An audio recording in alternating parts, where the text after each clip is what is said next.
নমস্কার বন্ধুরা, পারমিতার খানা খাজানার নতুন আর এক পর্বে আপনাদের সকলকে স্বাগত জানাই।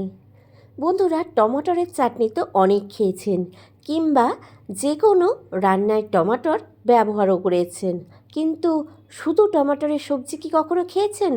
যদি না খেয়ে থাকেন তাহলে আজকের ভিডিওটা আপনার জন্য। কেননা শুধু টমাটর দিয়ে যে একটা দুর্দান্ত স্বাদের রেসিপি হয়, সেটা এই ভিডিওটা না দেখলে বিশ্বাস করতে পারবেন না। তাহলে চলুন ঝটপট দেখে নেওয়া যাক আজকের এই রেসিপিটা। আশা করছি ভালো লাগবে। আর ভালো লাগলে কি করতে হবে? হ্যাঁ, অবশ্যই একটা লাইক আর শেয়ার করে দিতে হবে। আর আমার চ্যানেলে এরকম আরও ভালো ভালো রেসিপি পেতে হলে অবশ্যই চ্যানেলটাকে সাবস্ক্রাইব করে রেখে পাশে থাকা বেল আইকনটা প্রেস করে রাখতে হবে। তাতে আমি যখনই কোনো রেসিপি আপলোড করব সবার আগে নোটিফিকেশান আপনার কাছে পৌঁছে যাবে। আমি এখানে প্রথমে একটা কড়াই গরম করতে বসিয়ে দিয়েছি। কড়াইটা গরম হতে আমি এর মধ্যে অ্যাড করে দিলাম কিছুটা পরিমাণে রিফাইন্ড অয়েল। আমি এখানে প্রায় 2 টিস্পুনের মতো রিফাইন্ড অয়েল দিয়েছি। দিয়ে তেলটা গরম হয়ে যাবার পর আমি এর মধ্যে দিয়ে দিলাম 1/3 টিস্পুনের মতো সর্ষে দানা আর 1/3 টিস্পুনের মতো জিরে আর একটা শুকনো লঙ্কা। এবার সর্ষে দানাটা যতক্ষণ পর্যন্ত না ফাটছে ততক্ষণ পর্যন্ত আমি এটা ভেজে নেব। তো দেখুন, যখন সর্ষে দানাটা বেশ ফাটা শুরু হয়েছে, আমি এর মধ্যে অ্যাড করে দিচ্ছি একটা ছোট সাইজের পেঁয়াজ কুচি। এবার পেঁয়াজ কুচিটা আমি ভালোভাবে তেলের মধ্যে ভেজে নেব। তবে এই সময় বলে রাখি, আজকে আমি এটা সবজিটা পেঁয়াজ দিয়ে আপনাদেরকে বানানো দেখাচ্ছি। যদি আপনারা পেঁয়াজ পছন্দ না করেন তাহলে কিন্তু এই পেঁয়াজটা স্কিপও করতে পারেন, মানে পেঁয়াজটা নাও দিতে পারেন। পেঁয়াজটা কিছুক্ষণ ভেজে নেওয়ার পর আমি এর মধ্যে দিয়ে দিচ্ছি 1 টিস্পুনের মতো গ্রেট করে রাখা আদা। এবার আদা আর পেঁয়াজটা আমি ভালো করে ভেজে নেবো যতক্ষণ পর্যন্ত না কাঁচা গন্ধটা চলে যাচ্ছে। তো যদি আপনারা পেঁয়াজ না দেন তাহলে কিন্তু তেলের মধ্যে আদা বাটা বা গ্রেট করে রাখা আদাটা দিয়ে কিন্তু ভালোভাবে কষিয়ে নিতে পারেন। এবার এর মধ্যে দিয়ে দিলাম আমি কাঁচা লঙ্কা 2-3টে। কাঁচা লঙ্কা কুচিটা দিয়ে আমি পেঁয়াজের সাথে আরও কিছুক্ষণ নাড়াচাড়া করে ভেজে নিলাম। লঙ্কাটা কিন্তু নিজেদের পছন্দ মতো দেবেন, মানে কতটা ঝাল পছন্দ করছেন সেই হিসেবে কম বেশি করতে পারেন। এবার এর মধ্যে দিয়ে দিলাম টমেটোর পিউরি। আমি 2খানা মিডিয়াম সাইজের টমেটোর পিউরি বানিয়ে রেখেছিলাম, সেই টমেটোর পিউরিটা এখানে দিয়ে দিলাম। এবার টমেটোর পিউরিটা খুব ভালোভাবে কষিয়ে নেবো যতক্ষণ পর্যন্ত না এর কাঁচা গন্ধটা চলে যাচ্ছে। তো বেশ কিছুক্ষণ একটু কষিয়ে নেওয়ার পর আমি এর মধ্যে অ্যাড করে দিচ্ছি শুকনো মশলা। তার জন্য প্রথমেই দিয়ে দিচ্ছি এখানে 1/2 টিস্পুনের মতো হলুদ গুঁড়ো, 1 টিস্পুনের মতো কাশ্মীরি লাল লঙ্কার গুঁড়ো, আর আমি এখানে দিয়ে দিলাম 1/2 টিস্পুনের মতো জিরে গুঁড়ো আর 1/2 টিস্পুনের মতো ধনে গুঁড়ো। এবার এর মধ্যে দিয়ে দেবো সামান্য পরিমাণে লাল লঙ্কার গুঁড়ো। লঙ্কার গুঁড়োটা অবশ্যই কিন্তু আপনারা কতটা ঝাল পছন্দ করছেন সেই হিসাবে অ্যাড করবেন, কেননা আমরা অলরেডি এর মধ্যে কাঁচা লঙ্কা কুচিরও ব্যবহার করেছি। এবার মশলাগুলো আমি কিন্তু খুব ভালোভাবে কষিয়ে নেব যতক্ষণ পর্যন্ত না মশলাটা কড়াইয়ে গা ছেড়ে আসছে। তো বেশ কিছুক্ষণ দেখুন কষিয়ে নিয়েছি, তো মশলা কিন্তু কড়াইয়ে গা ছেড়ে এসেছে। এবার আমি এর মধ্যে অ্যাড করে দেবো টমাটোর কুচি।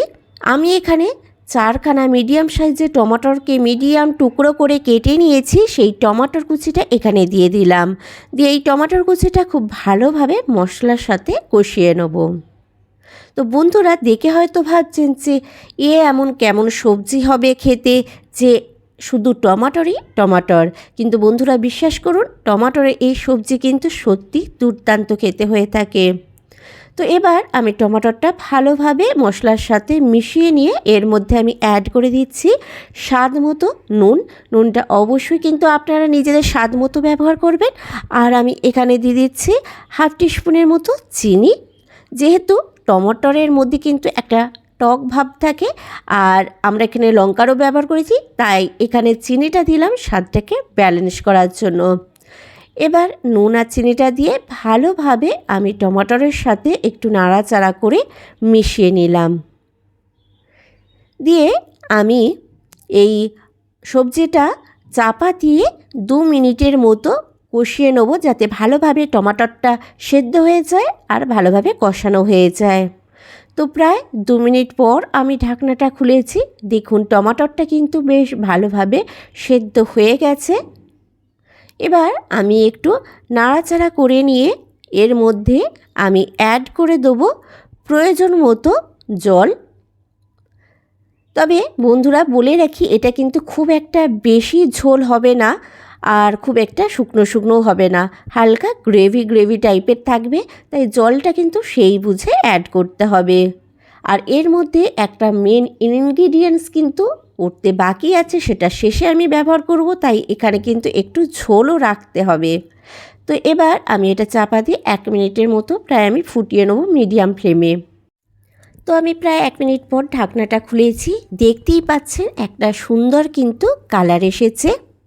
তো এই সময় বলে রাখি বন্ধুরা, ভিডিওটা কিন্তু শেষ পর্যন্ত দেখবেন, না হলে কিন্তু রেসিপিটা পুরোপুরিভাবে আপনারা বুঝতে পারবেন না যে কিভাবে এই রেসিপিটা করা হচ্ছে।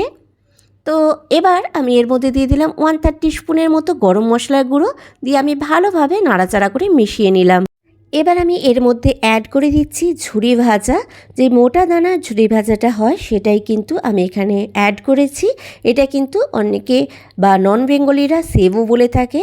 এবার এর মধ্যে কিছুটা ধনেপাতা কুচি ছড়িয়ে দিয়ে আমি গ্যাসের ফ্লেমটা বন্ধ করে দেবো, দিয়ে চাপা দিয়ে 1-2 মিনিটের জন্য স্ট্যান্ডিং টাইমে রেখে দেবো, দিয়ে তারপর আমি পরিবেশন করাটা দেখাচ্ছি আপনাদেরকে।